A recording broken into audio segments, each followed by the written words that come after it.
করঞ্চল নোয়াখালীতে গত বছরে আমরা 300 কোটি টাকা ট্যাক্স আদায় করেছি। এক বছরে 350 কোটি টাকার রাজস্ব আদায় নোয়াখালীকে নতুন করঞ্চল ঘোষণা। গত এক বছরে নোয়াখালী থেকে প্রায় 350 কোটি টাকার রাজস্ব আদায় করা সম্ভব হয়েছে। তাই বিষয়টিকে গুরুত্ব দিয়ে নোয়াখালী জেলাকে নতুন করঞ্চল ঘোষণা করা হয়েছে। এর আগে 6টি জেলা নিয়ে গঠিত কুমিল্লার করঞ্চলের অধীনে ছিল নোয়াখালী জেলা করঞ্চল। মঙ্গলবার সন্ধ্যায় জেলা শহর মাইজদিন নবাব কনভেনশন হলে নোয়াখালীর প্রথম কর কমিশনার শেখ মোহাম্মদ মনিরুজ্জামানের বিদায়ী সংবর্ধনা অনুষ্ঠানে এইসব তথ্য জানানো হয়।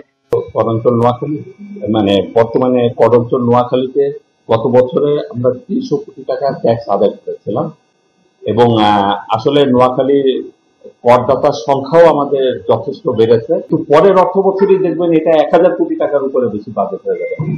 নোয়াখালী ট্যাক্সেস বার অ্যাসোসিয়েশনের সভাপতি এবিএম মহিউদ্দিন চৌধুরী বাহারের সভাপতিত্বে বারের সাধারণ সম্পাদক ও নবাব কনভেনশনের চেয়ারম্যান মোহাম্মদ আতিকুল্লাহর সঞ্চালনায় অনুষ্ঠানে অতিথি প্যানেলে উপস্থিত ছিলেন নোয়াখালীর উপকর কমিশনার এনামুল হাসান আল নোমান, এনটিভির স্টাফ করেসপন্ডেন্ট মাসুদ পারভেজ, কালের কণ্ঠের জেলা প্রতিনিধি শামসুদ্দিন মিরন, মানব জমিনের জেলা প্রতিনিধি নাসির উদ্দিন বাদল, এসিটিভির জেলা প্রতিনিধি আব্দুর রহিম বাবুল, ডেইলি স্টারের জেলা প্রতিনিধি আনোয়ারুল হায়দার, জাগো নিউজের জেলা প্রতিনিধি ইকবাল হুসাইন মজনু সহ কর অঞ্চলের কর্মকর্তা ও কর আইনজীবী বৃন্দ।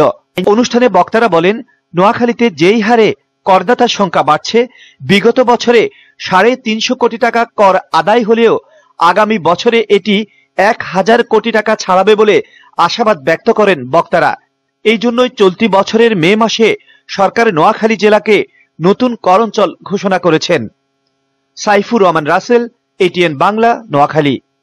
কুমিল্লার কর কমিশনার হিসাবে এখানে আমি জয়েন